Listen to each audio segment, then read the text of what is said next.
Welcome to the special coverage. We should be getting the first flash of the TCS numbers any moment on the screen. Just to quickly recap the numbers that we're expecting. The dollar revenue number that we are watching out for is 4440. I think Rima has the numbers. Rima.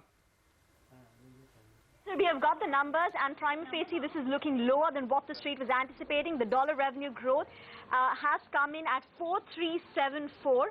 This is lower than the 4,440 that we were anticipating. The top line has seen a growth of only 0.3% in dollar terms versus our expectation of 1.8%. So the top line is coming lower. In constant currency terms, it's a growth of 1% sequentially. Again, our expectation was for a 2.5% growth. So on the top line, there is a clear miss. With respect to margins, margins have come in better than what the street was anticipating. In fact, they managed to improve their margins by 95 basis points QOQ at 26% versus our expectation of 25.3%. So the two key headlines, dollar revenue has come in significantly lower than what the street was anticipating. However, the company has managed to defend its margins beautifully. So margin improvement of close to about 90 basis points on a quarter-on-quarter basis, coming in at 26%, which means within the at the lower end of the company's guided band. With respect to the margins, profits have improved by 4.3% on a sequential basis at 6,586 crore. This again is better than what the street was anticipating, and the beat on the profitability is on account of the fact that the margins have come in better than what the street was anticipating. But I think when you've got two factors that the street focuses on dollar terms as well as on margins, the more important one is going to be on the revenue front, where there's been a clear miss. Remember, this quarter is a seasonally strong quarter for the company, and if you're delivering a constant currency growth of only 1% on a sequential basis, it's not going to go down well with the street, despite the fact that the stock has seen a big correction in the last 1.5-2 months or so. In the month of August, the stock in fact had hit a 52-week high of 2740. Where the stock closed today, we've already seen a correction of nearly 400 rupees in the stock. That's a fall of what, 15-20% thereabout. So the street had priced in a lot of the bad news. Even today, as the stock underperformed in forces, the buzz on the street was that TCS is going to disappoint. But a 0.3% dollar revenue growth, a 1% constant currency growth is going to be a lot for the street to digest from this bellwether. These are the big numbers that we have right now. So dollar revenue growth at just 0.3%, constant currency growth at 1%. Margins have come in at 26%, better than what the street was anticipating. Some more internals coming through. The company's digital revenues have gone up by 20 basis points on a quarter-on-quarter basis, 16.1% versus 15.9%. They have indicated that clients in the $50 million bracket have increased by 1. In the $20 million bracket, they've increased by 6. Reading out the comment that's coming in from N. Chandra, the CEO and MD, it's been an unusual Q2. Unusual Q2 being in, inverted commas for TCS. Growing uncertainties in the environment is creating caution among customers and resulted in holdbacks in discretionary spending in this quarter. Additionally, volatility in markets like India and Latin America have also resulted in muted revenue growth. It's been a good quarter from a profitability perspective, where despite multiple headwinds, our disciplined approach and focus on operations has helped us deliver a strong margin performance. He goes on to say, with technology increasing at the forefront of business, we are confident that this is temporary. We will continue our strong tradition of investing in building IP and solutions as well as talent for the future. Rajesh Gopinathan, the CFO, says it's been a quarter of good financial performance with a sequential improvement in profitability, strong cash generation. But let's pick up the key words that N. Chandrasekharan is talking. One, it's an unusual Q2. We've been highlighting this. Q2 is a seasonally strong quarter. To take you back in time, in Q2 of FY14 as well as Q2 of FY15, that's 2 years ago, the company used to see a constant currency revenue growth in the region of 6 to 7%. So from those levels, we've come down to 1%, which is why he's calling it an unusual Q2. Also, N. Chandrasekharan is a man of measured words. He doesn't generally sound very pessimistic, but if you read the quote plate that he's given, he is talking about growing uncertainties in the environment. It's creating caution among customers, which has resulted in holdbacks in discretionary spending in the quarter. In August, he had already warned us about holdback in the BFSI vertical. Rima, that is something the street had prepared for. But now he's talking about volatility in markets like India and Latin America, where at least in the last 2 quarters, we have seen some stability in improvement. Reema, so that seems to be... Reema, Yeah, you hit the nail on the head, Reema. I want to actually draw your attention to what's happening in BFSI, right? That's the talk point this quarter. The numbers that I have, the IFRS rupee numbers, now BFSI is there's a minor negative dip that's come in, but it's not a big fall. So they've done about 11,821 crore rupees in terms of quarterly BFSI revenue. That compares to 11,835 crores. So it's flattish to minor negative. It's conspicuous by its absence. When you read the commentary further, TCS is talking about a lot of the different business verticals which have done well. For instance, life sciences and healthcare has grown 4.7% in constant currency. Energy and utilities is up 3.6%. Manufacturing has grown 3%, which was the case in the first quarter as well. Travel continues to grow for them about 2% higher. Media is up about 2%. BFSI is conspicuous by its absence. No mention of BFSI. But if you go by the IFRS rupee numbers, then you've got a very minor downtick over there coming through. Europe continues to be strong. Interestingly, no major Brexit fallout, at least as yet. Europe is up 3.7%. UK is flat. UK was much better for the company in Q1. Reema, your thoughts? Yes, I take your point about BFSI. BFSI has seen a growth of 1.2% in constant currency terms. This would compare with 1.7% that we saw in Q1. It would compare with a 3.2% growth that we saw in Q4 of FY16, which means on a 2-quarter basis, we've seen the growth rates in BFSI come down from 3.2% to 1.7% to 1.2%. If I compare this on a year-on-year basis, it's 1.2 versus 3.9% for BFSI. But weakness in BFSI was already highlighted. The other pressure point is also coming in on UK. In fact, I think there could be an impact of UK, and UK is not something you want to dismiss. It contributes about 11-12% to TCS's revenues, and in constant currency terms, UK has been flat. In fact, it's minus 0.1%. So clearly, there's been some impact over there. And if you look at UK's performance, it's been fairly healthy for TCS in the past. In the prior quarter, it was at 3.8%. So this quarter, UK has been flat. In fact, there is a bit of a marginal decline. North America, which is the biggest geography for the company, with a contribution of more than 50% to their revenues, has only seen a growth of 1.8%. And that too, while I agree that it's much better than the company's average, it's done better than what the company growth rate has been. But it's just slower compared to the growth rates that we've seen in North America. So North America is slower compared to historical track records, but I guess that's been the performance of the quarter as well. Continental Europe, 3.7%, which is okay. Again, it's been a bit of an outperformer. Healthcare and life sciences is doing quite well for the company, 4.7%. Manufacturing is up at 3.2%.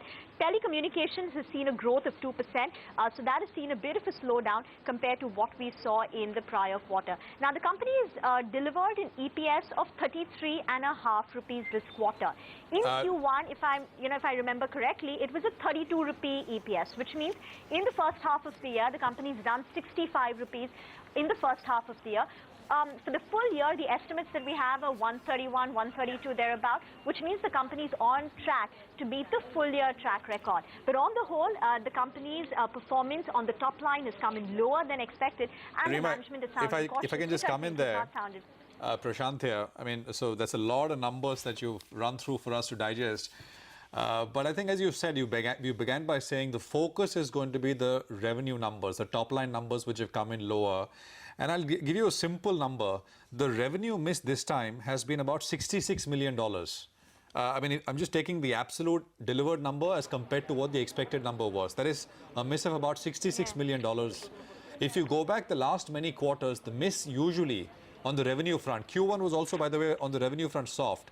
The miss was usually in the range of $25 to $30 million or so. The miss this time is almost double of the average miss that we've seen in the last many quarters. I think that is an important point. The commentary from TCS doesn't put out a guidance.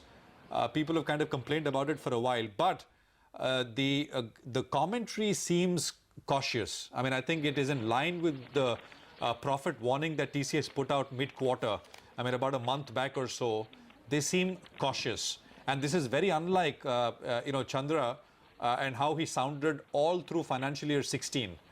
So I mean, I think those are some things which kind of stand out. That's the commentary, and I'm going to read that out.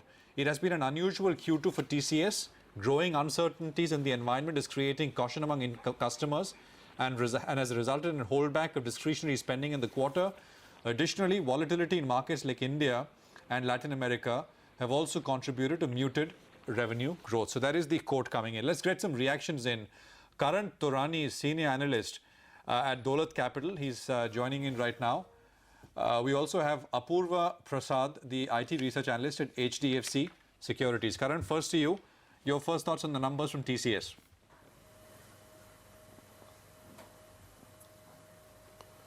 So yeah, numbers are weak on the revenue front, and they are below estimates. But the view is basically in line that none of the large cap IT companies will grow more than 8 to 9% in FY17.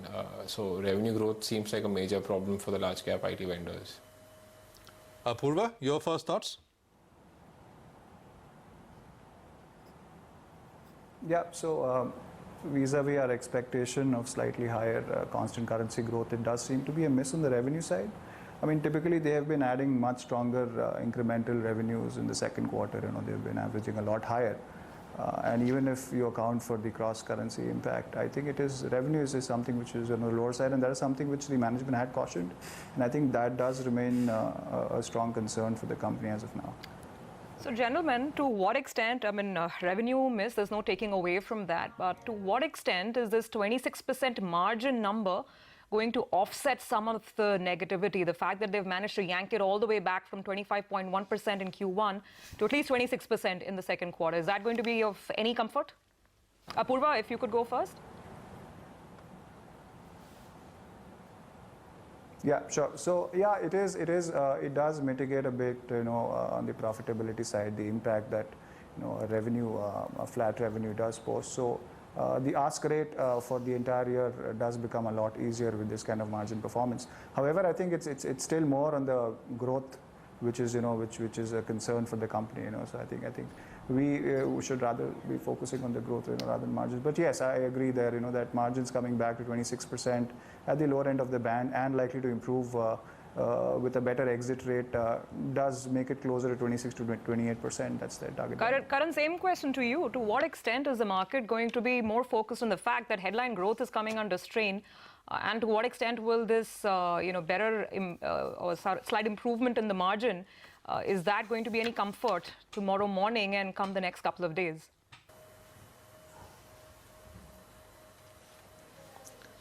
Yeah, there is a comfort to some extent, but as I would think, this would be more of productivity gains, which would maybe short-term in nature and not sustainable in the longer run. So we need to wait and watch as to what is the commentary regarding the margin outlook. But I would not read much into it like a big positive as such. Rima, you want to comment? I want to make a couple of points. One about, the incremental revenue addition this quarter has only been at $12 million. Last year, from Q1 to Q2, we had seen an incremental revenue addition to the tune of $120 million. This quarter is at $12 million, which means 1/10 of what we saw last year. Secondly, I think there is a very, very strong chance of full year dollar revenue growth estimates getting slashed down. In Q1, you've done 3.7%. Q2, you've done about a 0.3% on a quarter-on-quarter basis. Now, we know Q3 and Q4 is typically weak. For instance, last year in Q3, the company, in fact, had a negative top-line growth, and in Q4, it saw a 1.5% growth. With Q3 and Q4 being seasonally weak and just a 0.3% top-line growth, it's quite likely the company is going to see, a 7% maybe a dollar revenue growth, which means on a constant currency basis, you would be hitting an 8% growth, and this is significantly lower than what the street was anticipating. I can't do the math right now, but what I'm trying to get at is, for the full year, the company had a constant currency revenue growth of 11.9% in FY16.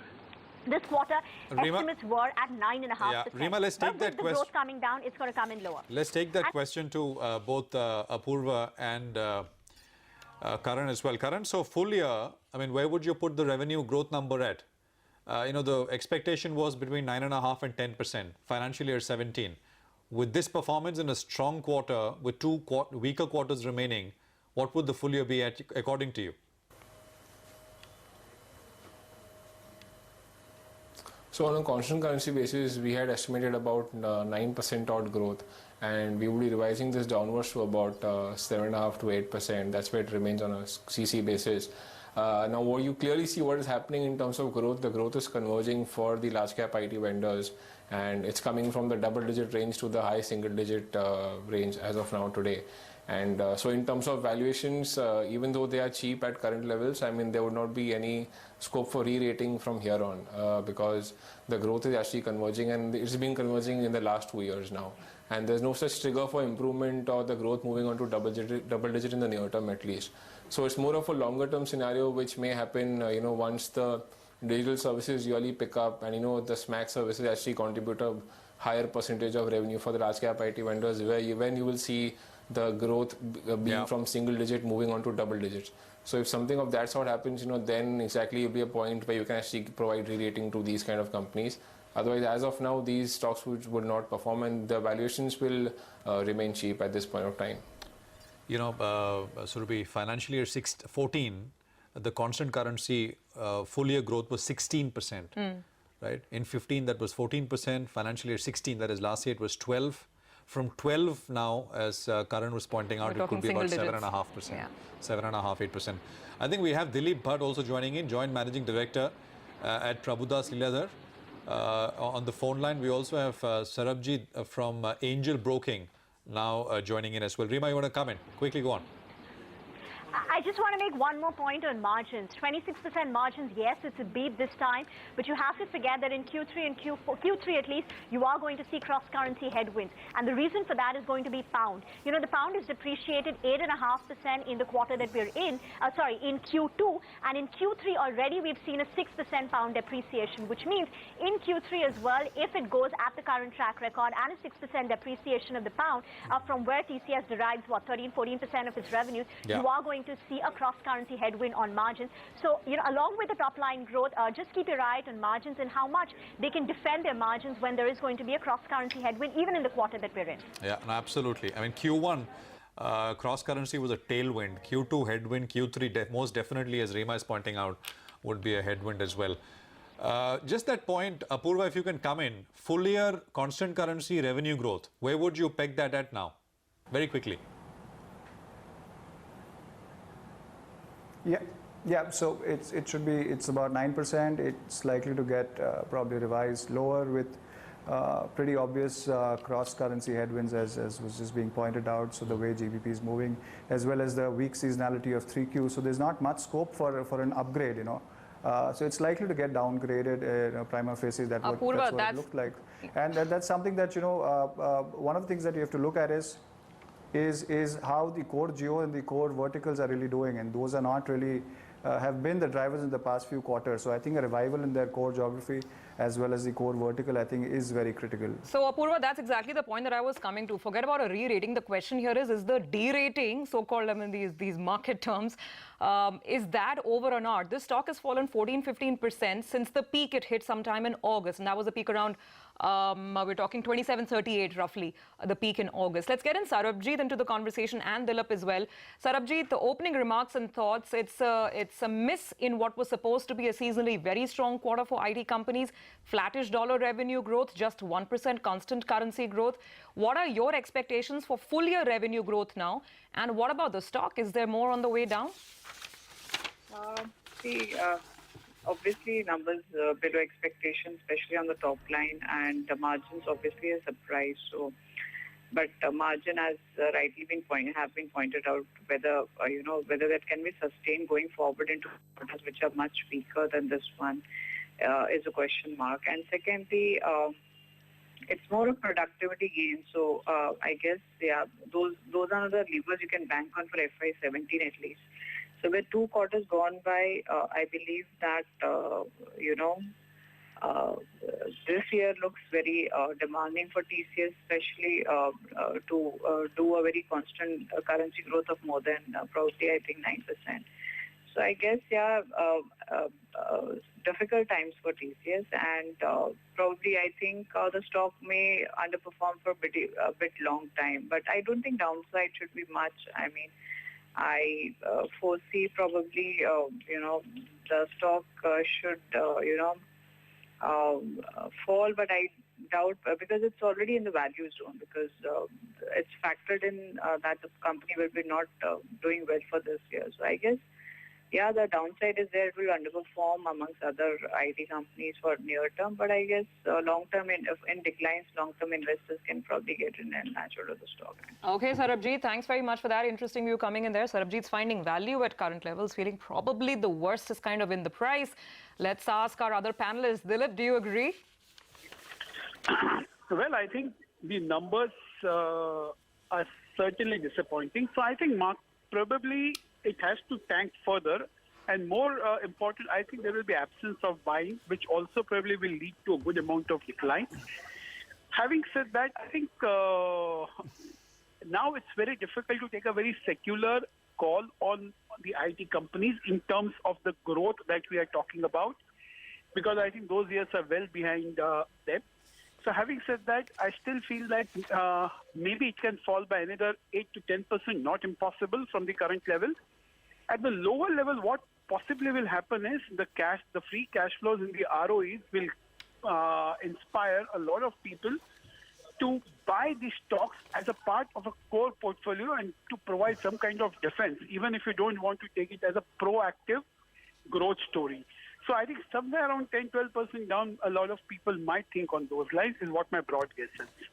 So, this is an easy 5-7% cut tomorrow morning. Dilip saying 10, maybe as much as double digits, 10% from where we are. Could be, but this is, this is a poor showing, no doubt, right? And margins are good, but as someone on the show pointed out, it could be productivity gains which won't last. What you want to focus on is how is the business growing, the revenue let's also see how the company what's their body language? What are they going to say about it? Because their exposure to BFSI is so huge, right? It's almost 40% of their overall pie. One of the largest exposures within the large cap space. The other issue is with the market turning south, market turning sour. I mean, it's not as if you've got that tailwind behind you. So tomorrow morning, TCS results are going to feed into the market, and the general market sentiment is going to feed into TCS as well. So I think it'll work both ways, and these numbers will have an impact on other IT as well.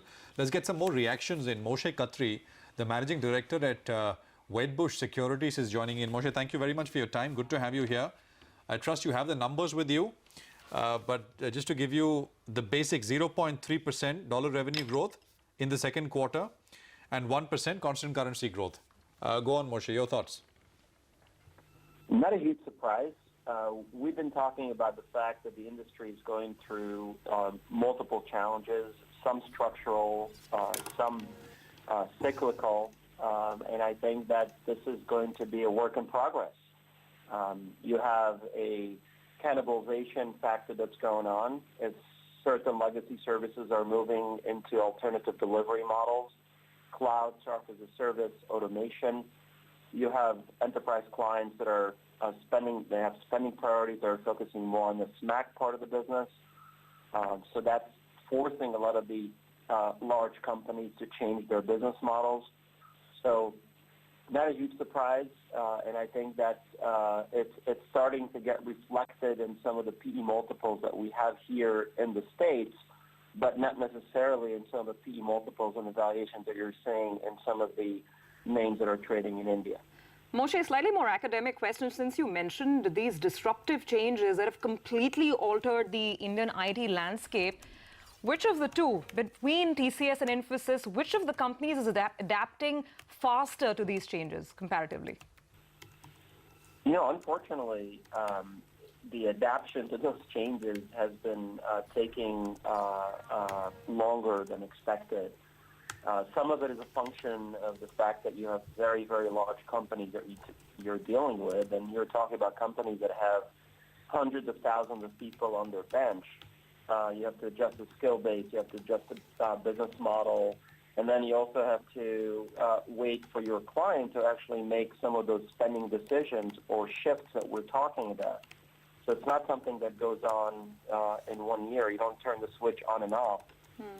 And I always like to use Accenture as probably the benchmark here. They started doing this 4 or 5 years ago, and I think that some companies in the space are starting to place a major emphasis on this transformation maybe late last year and pretty much this year. Sure. Some companies are actually directly focusing on this, being very proactive, going to clients and actually talking to them about that shift.